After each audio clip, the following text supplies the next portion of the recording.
जोहार। आप देख रहे हैं शक्ति झारखंडी। दर्शकों, मैं अभी झारखंड के खूंटी जिला में हूँ। खूंटी जिला के कर्रा प्रखंड में हूँ। और दर्शकों, एक चीज और है कि कोशिश करने वालों को कभी हार नहीं होती है।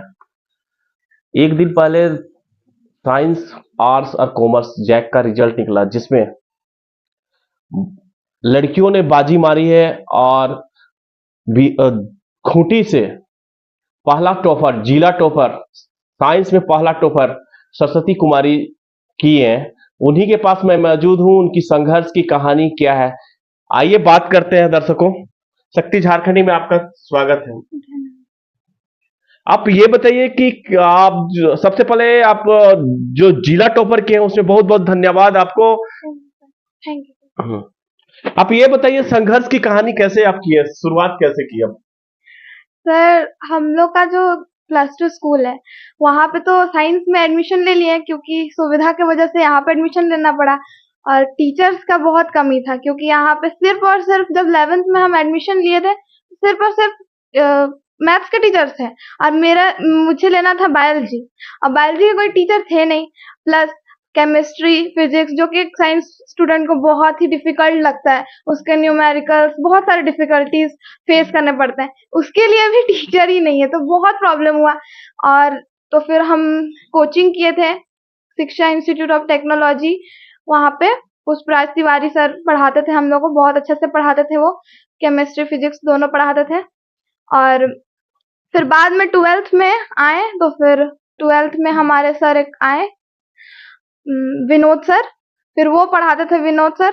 तो स्कूल में और जो इकोनॉमिक्स भी लिया था मैंने और इंग्लिश भी, तो दोनों के टीचर थे, दोनों के टीचर बहुत अच्छे थे। बायोलॉजी के टीचर भी बहुत अच्छे थे। वो लोग जिनके टीचर थे वो तो अच्छे से पढ़ाते थे, लेकिन जिनके टीचर नहीं थे और मेन सब्जेक्ट होने की वजह से बहुत प्रॉब्लम होता था। लेकिन हमारे कोचिंग के सर कोई कमी आने नहीं देते थे, सारा पढ़ाते थे, हम लोग को अच्छे से पढ़ाते थे, तो उसकी वजह से हो पाया। अगर इंस्टीट्यूट सामने में नहीं होता तो बहुत प्रॉब्लम होता। अगर एक गांव का बच्चा को अगर साइंस लेने का इच्छा है और उसका सामने में टीचर नहीं है, तो फिर जो कर पाएगा वो बच्चा भी कुछ नहीं कर पाएगा। लेकिन हम लोग के टीचर, कोचिंग वाले वहाँ पे कोचिंग खोले, हम लोग के लिए बहुत अच्छा किए। हम लोग सब बच्चा के लिए, मतलब कि गांव का जो बच्चा है वो लोग ले सकता है साइंस, उनके लिए ठीक था, बहुत अच्छा हुआ। और इसी तरह से पढ़े। मम्मी का भी बहुत सपोर्ट रहता था। डिमोटिवेट होते थे तो मम्मी बहुत मोटिवेट करती थी। और इतना, मतलब कि मेरा उतना अच्छा तैयारी नहीं हुआ था इस बार। 12th में इतना अच्छा तैयारी नहीं हुआ था, लेकिन हम सोच रहे थे कि अगले बार हम एग्जाम देंगे, इस बार नहीं देते। तो मम्मी बोली कि नहीं, तुम हर बार ऐसे बोलोगी फिर तो बहुत प्रॉब्लम हो जाएगा, नहीं तुमको इसी बार देना है। फिर हम उसके बाद 1 महीना बहुत ज्यादा पढ़े, उसके बाद फिर एग्जाम दिए और अच्छा रिजल्ट आया।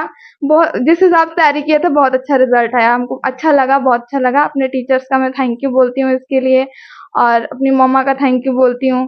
सबको बहुत मेरे को सपोर्ट किया। और प्लस इतना दूर रहता था हम लोग का, मतलब स्कूल ना हम लोग का 8.5 किलोमीटर था, और हमको थोड़ा साइकिल चलाने में बहुत प्रॉब्लम होता था, लेकिन फिर भी साइकिल चलाना पड़ता था, जाते थे आते थे। धूप दिन में भी बहुत प्रॉब्लम होता था, रुक रुक के आते थे, जाते थे आते थे। संडे को भी हम लोग का भैया क्लास रखते थे। हम लोग के टीचर, ट्यूशन टीचर जो थे, वो संडे को भी क्लास रखते थे। उस टाइम भी संडे को भी हम लोग क्लास करते थे। तो बस ऐसे ही आ गया रिजल्ट अच्छा। पढ़ने में, अगर आप पढ़ने में है तो कोई भी बाधा हो तो बाधा को अगर आप मन में ठान लेते हैं तो उसको पूरा करने की कोशिश करते हैं। ये वो करके, वो मिसाल करके दिखा दी है। और एक और चीज है, सुनने में आया कि आप यूट्यूब से भी, यूट्यूब, दर्शकों एक और चीज मैं बताना चाह रहा हूं। सोशल मीडिया अभी बहुत ज्यादा क्रेज है, सोशल मीडिया का। सोशल मीडिया का मेरिट डिमेरिट दोनों है। अगर आप पढ़ना चाहते हैं तो यूट्यूब से भी पढ़ते हैं, जिसका मिसाल सरस्वती जी दे चुकी हैं। आइए बात करते हैं, किस तरह के आप यूट्यूब से भी बता रहे थे कि यूट्यूब से भी पढ़ते हैं। दर्शकों को ये बताइए कि यूट्यूब से आप पढ़ते थे तो कैसे करते थे? ये सर, जब मैं 10th क्लास में थी ना, तो उस टाइम ऑनलाइन लॉकडाउन हो गया था, क्योंकि तो ऑनलाइन क्लास का पूरा हो रहा था, ऑनलाइन क्लास सब तरफ। तो हम लोग का क्या होता था, व्हाट्सएप में कुछ ऐसे होता था, तो उसमें व्हाट्सएप में ना नेटवर्क इतना इश्यू होता था। यहाँ रोलागुट्टू में बहुत गांव एरिया है ना, तो यहाँ पे नेटवर्क का बहुत इश्यू होता था। और उस टाइम मेरी मम्मी के पास 3G फोन था, सही नहीं था। उसके बाद फिर मैं अपने मामा को बोली, मेरे मामा एक फोन दिलाए मेरे को बहुत अच्छा सा, जिसमें कि सब कुछ चलता था, 4G फोन था। और उसके वजह से मेरे 10th में भी बहुत अच्छे मार्क्स आए थे, 92.2% आए थे। और 4G मोबाइल था, तो क्लास भी कभी कभी भैया कराते थे, उसमें फोन में भी कराते थे। तो कुछ फोन से भी सपोर्ट मिला था, वो कुछ कुछ फोन से भी पढ़ लिया करते थे, कभी ऐसे खाली टाइम पढ़ लिया करते थे, फोन से ही बहुत सपोर्ट मिला। कौन सी सपोर्ट? और एक और चीज बताइए, आप जो यहाँ से जाते थे, साइकिल से चला करके ही जाते थे, दर्शकों को ये बताइए, आने वाले पीढ़ी को बताइए या आने वाले को बताइए कि किस तरह का वो मेहनत करेंगे, क्या करें वो।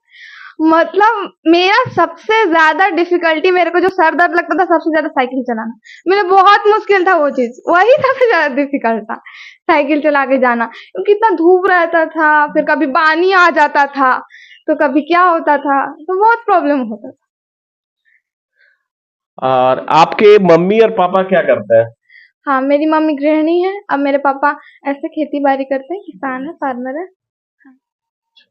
एक और चीज दर्शकों को ये बताइए, और आने वाले जो पढ़ने वाले हैं उनको ये बताइए, आप पढ़ते कैसे थे, आप क्या क्या क्या करते थे, कितने टाइम पढ़ते थे, क्या करते थे, आप कैसे, तो बताइए। मतलब मेरा कोई ऐसे टाइम टेबल नहीं था कि मैं इतना बजे से इतना पढ़ती थी। मेरा ये था कि मतलब जब मन करे तब पढ़ लिया करते थे, और कोई होमवर्क वगैरह मिलता था कर लिया करते थे, नोट्स बना लिया करते थे। और हम मेरा क्या था ना कि जब क्लास, जैसे कि कोई भी टॉपिक का क्लास स्टार्ट होने वाला रहता था, तो उससे एक दिन पहले कुछ उसके लिए देख लेते थे, क्योंकि मेरे मतलब जो ट्यूशन टीचर थे वो बोलते थे कुछ खुद से बुक को पढ़ के आना, तब जब पढ़ाया जाएगा तो बहुत अच्छा से समझ आएगा। और सच में बहुत अच्छा से समझ आता था। मेरे इकोनॉमिक्स के टीचर भी ऐसे बताते थे कि पहले पढ़ो एक बार, उसे टीचर पढ़ाएगा, उसके बाद रिवीजन करो। रिवीजन नहीं कर पाते, थोड़ा लेजी थे, लेकिन ठीक है, उतना भी करना, थोड़ा सा पहले पढ़ते थे, फिर टीचर पढ़ाते थे तो बहुत जल्दी जल्दी समझ आता था, जल्दी समझ आता था। पहले अपने से एक बार पढ़ने से तो सही रहता है, बुक को रीडिंग करने से बहुत अच्छा रहता है, और एनसीईआरटी तो रीडिंग करना चाहिए। अच्छा, हाँ। एक और चीज बताइए, प्रयास बोला जाता है कि शहर शहर में रह करके स्टूडेंट लोग पढ़ते हैं, लेकिन तो आप तो मिसाल कायम कर दिए खूंटी में, प्राय आदिवासी बहुल भी क्षेत्र है खूंटी, और उसमें आप गांव में रह करके बहुत बड़ा मिसाल किए हैं। खूंटी के जनता को, खूंटी के स्टूडेंट को आप क्या कहना चाह रहे हैं? हाँ, खूंटी के बच्चे, सारे बच्चे बहुत मेहनती होते हैं, अगर वो भी करना चाहेंगे तो सब कर सकते हैं बस। और बहुत सारे बच्चों को तो फैसिलिटीज भी मिलती है, स्कूल सामने रहता है, बस रहता है, गाड़ी रहती है, लेकिन फिर भी मतलब अच्छा से किया जा सकता है, सही प्रयास करेंगे सबसे होगा। एक बताइए कि आप आने वाले में माने क्या बनना चाह रहे हैं, आप क्या, आपका टारगेट है, क्या लक्ष्य है आपका? हाँ, मैं मेडिकल फील्ड में जाना चाहती हूँ। मुझे अच्छा लगता है वो फील्ड, बचपन से मेरे को बहुत पसंद है, उस फील्ड में जाने का इच्छा है। Thank you.